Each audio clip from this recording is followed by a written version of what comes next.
Better late than never. This is how to color grade like... Okay, I'll try to keep this as simple as possible so everyone can follow along. Let's begin. Project settings. Timeline color space, DaVinci White Gamut Intermediate. Output color space, Rec 709, Gamma 2.4. I'll be using my PowerGrade for this one, but feel free to use any other PowerGrades and your choice of DRTs such as 2499 and OpenDRT. As long as it's using the DaVinci White Gamut workflow, then you're good to go. First things first. There are 3 parts to every node tree that I know of. The pre-adjustments, which is usually your input transform, your main adjustments, where you do your primaries and secondaries, and the post-adjustments, where you usually place your textures, look development, and output transform. Let's go to the first node, the color space transform. I'm pretty sure we're all familiar with this, so I shot this footage with a black magic, so I'll set that as the input. Leave the output color space in Gamma to DaVinci White Gamut Intermediate, because that's the timeline color space we'll be working in. Now for the primary adjustments. We'll first address the exposure imbalance. Clearly this is overexposed, so we'll adjust that by using the HDR exposure slider. We'll bring it down by 3 stops actually. Right about there. I do want to warm it up by increasing the temperature slider. For primaries, I usually just adjust using the lift, gamma, and gain sliders until you're happy with the image. So I'll pull down the gamma, push and pull gain. Remember to always play your footage so you can see it in motion. Now, for contrast, if you set your pivot to 0.336, you'll anchor to the middle gray of DaVinci White Gamut color space. So if you adjust your contrast, your exposure shouldn't be changing, as you can see here. So for saturation, usually I do it in 2 ways, using the HDR saturation or the color slice saturation. For this sequence, I'll use the color slice saturation. I'll increase it a little bit. And now let's play. So let's quickly go to the Film Lab node for the textures. We already have halation, glow, grain, gate weave as usual. For halation, let's increase the amount to 1. For glow, let's duplicate it. Hold Alt or Command key, drag it to the new node. For the first glow node, I'll increase it to the max. So this is before and after. Before and after. It's quite a big difference. Let's go back to the primary adjustments. I'll lower the gain that I set for primaries. Pull down the gamma a bit. For the rest of the effects, I didn't change anything. So let's go back out. I'll quickly visit the film print node. This is where you usually have your output transform, such as your normal CSTs, your DRTs, in my case, my film print emulation.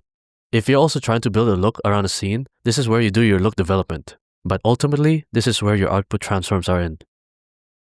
So I mentioned previously there are 3 main parts to a node tree: the pre-adjustments, main adjustments, and post-adjustments. Usually, pre-adjustments and post-adjustments stay consistent throughout the whole sequence. So with that, we'll do group nodes. Let's select all your clips, right-click, add into a new group.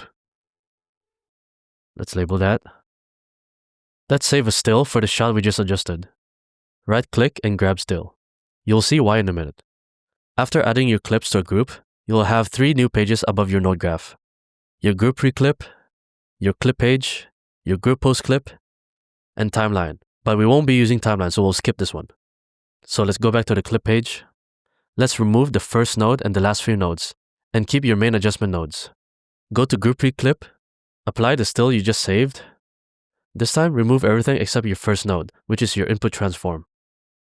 Go to group post-clip, apply your still again, but now remove everything except the last few nodes. Now we're back to square one. What this does is this applies your input transforms, your textures, and your output transforms to the rest of your group. So now let's go back to the clip page. We'll now be adjusting the rest of the shots. Since we already did our primary adjustments here, we can copy these to our other shots. Select all the other clips, right-click the first shot, and apply grade. Alright, let's start with the second shot. So the still we just saved, we can always use that as a reference still to try to match your shots together. Next shot, I'll pull down the exposure a little bit, and the saturation. I like the levels on this shot right now, but I'll add a secondary adjustments to the man's face, so I'll bring up the levels on him. I'll draw a power window, and increase the exposure.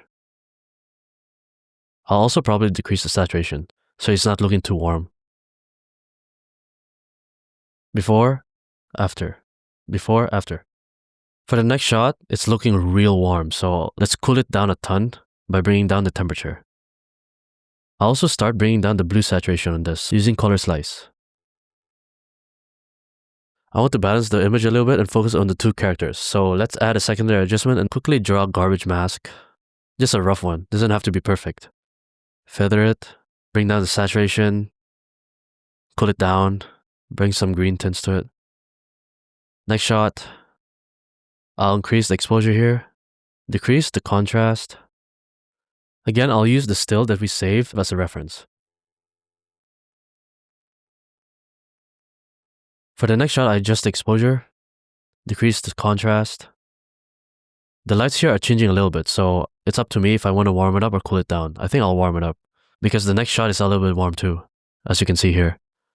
Let's play it. Next shot needs a little bit of work. Let me adjust the exposure first. I'll cool this down quite a ton. Add some green tint to it. I'll decrease the yellow saturation to control it a little bit. Maybe I'll cool it down even more. I'll lower the blues and cyans just a bit. I want to add some focus to the two characters in front, so I'll add a power window to them. As you can see, I'm just doing it really quickly. I'll warm it up using the temperature slider. Before, after, before, after. Big difference. For this one, I like the levels on this. I'll add another secondary adjustments to control the highlights on the background. I'll quickly draw a garbage mask again. Feather it up. Use the exposure slider. Before, after, before, after. I might also want to bring up the levels on the lower corner, so let's add a parallel node for the first time. A new record! Quickly draw your power window. This time we increase the exposure. Before, after, before, after. For the final shot, I'll increase the exposure, cool it down, lower the blue saturation and cyan. I'll add some greens to this so this can match a little bit better to the other shot. Close enough. Alright, that's it. But I know what you're all here for. Let's go to the group post clip, film lab, then we'll add a node before all the textures. We'll achieve it using the tilt shift effects blur. We'll search it in the effects tab, tilt shift, drag it to the node. As you can see, it's pretty unclear how to control where the blur falls, so let's label this node first. Let's add a node before this lens blur node. We'll label this map. Draw a power window to fill up the frame. I think you'll see where we're going with this. Now this is the important part.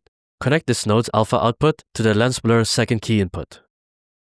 On the lens blur node, change the map source to from second input. Slide your focus sweep all the way to the right. Now you got your lens blur. All you have to do is play around with your settings here. Let's decrease the strength for a bit.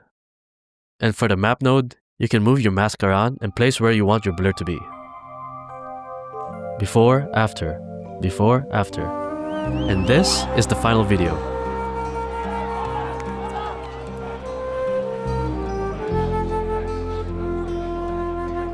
That's a wrap. If you want to learn more, click here and I'll see you on the other side.